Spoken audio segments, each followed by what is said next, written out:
నుంచి కొనుగోలు చేసిండ్రో వాటన్నిటిని కూడా నేను నిరూపిస్తాను.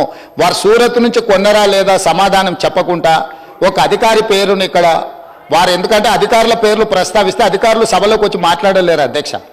అధికారుల పేర్లు తీసుకోవాలన్నా తీసుకోకూడదా, తీసుకోవాలంటే స్పీకర్ అనుమతి ముందస్తుగా తీసుకోవాలన్నా లేదా, ఈ అంశాలన్నీ గొప్ప గొప్ప చదువులు చదువుకున్న ఆయనకు మరి తెలుసో తెలియదో నాకు తెలియదు. నేనైతే కొండారెడ్డిపల్లిలో చదువుకున్నా, తాండ్రలో చదువుకున్నా, వనపర్తిలో చదువుకున్నా, హైదరాబాద్లో చదువుకున్నా, అన్ని గవర్నమెంట్ స్కూళ్ళలో చదువుకున్నా అధ్యక్ష. నేను జడ్పీహెచ్ఎస్లో చదువుకున్నా. నేను గుంటూరు పోలేదు. నేనేమో జ్ఞానం కోసం పక్క రాష్ట్రాలకు పోయి చదువుకోలే. 16 జీవో అప్లై చేసినా, ముల్కీ రూల్స్ అప్లై చేసినా, ఏ రూల్ అప్లై చేసినా తెలంగాణ ప్రతి ఉద్యోగానికి నాకు అర్హత ఉంది అధ్యక్ష. గుంటూరులో చదువుకున్న వాళ్ళకి అర్హత ఉందో లేదో తమరే చెప్పండి అధ్యక్ష. స్పీకర్ సార్, నేను గుంటూరులో 11th 12th చదివినా, విజ్ఞానంలో చదివినా, రత్తయ్య గారి దానిలో చదివినా, నేను దాస్తలేను కదా రేవంత్ రెడ్డి గారు.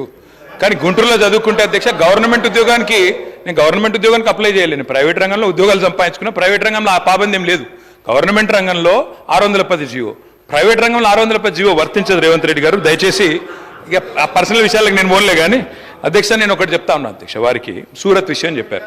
First year after the inception program పెట్టినప్పుడు మొదటి సంవత్సరం జనరల్గా ఎట్లా పనిచేస్తుంది రేవంత్ రెడ్డి గారి సిస్టమ్ అంటే, అక్టోబర్లో దసరా అప్పుడు ఇవ్వాలి, బతుకమ్మ దసరాకి ఇవ్వాలి చీరలు. అక్టోబర్లో ఇవ్వాలంటే ఆర్డరు దాదాపు 7-8 నెలలు 9 నెలల ముందు ఇవ్వాలి. అట్లయితేనే ఆడ ఉన్న లూమ్స్ అన్నింటినీ కూడా ఫంక్షనల్ చేపియాలి, వాళ్ళను నడిపియాలి. ఎందుకంటే ఆ చీర తయారు చేయాలంటే డిజైన్లు అన్ని టైం పడుతుంది. మొదటి సంవత్సరం ఆర్డర్ ఇచ్చినప్పుడు మీరు చెప్పింది పాక్షికంగా వాస్తవం. ఏమైంది, ఆర్డర్ నిర్ణయం లేట్గా తీసుకున్నప్పుడు ఏమైంది, మరి ఈసారి మనం మొత్తం వీడికెళ్ళి సిరిసిల్లకి వెళ్ళి చేయలేము, కొంత మేరకు అవసరమైతే బయట నుంచి, ఎందుకంటే 1 కోటి చీరలు తేవాలి. 1 కోటి చీరలు అక్కడ ఉన్న మగ్గాల మీద మొత్తంగా మొదటి సంవత్సరం నిర్ణయం తీసుకోవడంలో జాప్యం జరిగింది. కాబట్టి కేవలం మొదటి సంవత్సరం మాత్రమే కొంత ఆర్డరు బయట నుంచి తెప్పించిన మాట మొదటి సంవత్సరం మాత్రమే. సూరతే కావచ్చు, అది టెండర్ పిలిచినాం, టెండర్లో ఏది వస్తే అది. మీరు అందుకే అంటున్నాను, ఆఫీసర్ పేరు తీసుకున్నారన్నారు. యాక్చువల్లీ అధ్యక్ష నేను కూడా బిజినెస్ రూల్స్ చదివినా.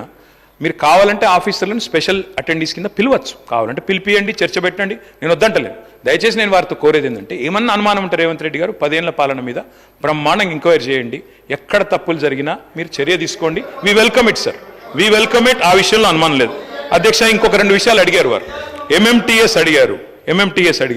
ఎంఎంటీఎస్ ఎయిర్పోర్టు ఉమ్దానగర్ గురించి అడిగారు. ఆ టైంలో అప్పుడున్న ప్రభుత్వంలో కరోనా తర్వాత నిజానికి కొంత ఇబ్బంది అయిన మాట వాస్తవమే. ఆ రోజు మేము ఎంఎంటీఎస్ ముందుకు తీసుకొని పోవాలనుకున్నా కేంద్ర ప్రభుత్వ సహకారం కూడా మాకు ఆశించినంత రాలేదు. ఇప్పుడు మీరెట్లయితే వివక్షాన్ని ఒలిపెడుతున్నారో మేము కూడా గట్లే పెట్టినాం. ఈ రోజు మీకు తత్వం బోధపడ్డది, మాకు అప్పుడే అర్థమైంది. కాబట్టి అది మా తప్పు కాదు. చివరిగా అధ్యక్ష నేను ఇంకొక 10 మినిట్స్లో ముగిస్తాను అధ్యక్ష. నేను ఇంకొక మాట అధ్యక్ష, నిన్న మొన్న నేను పవర్ డిమాండ్ కూడా చర్చ విన్నాను. వారు ఏం చెప్పారు అధ్యక్ష మినిస్టర్ గారు? మీకు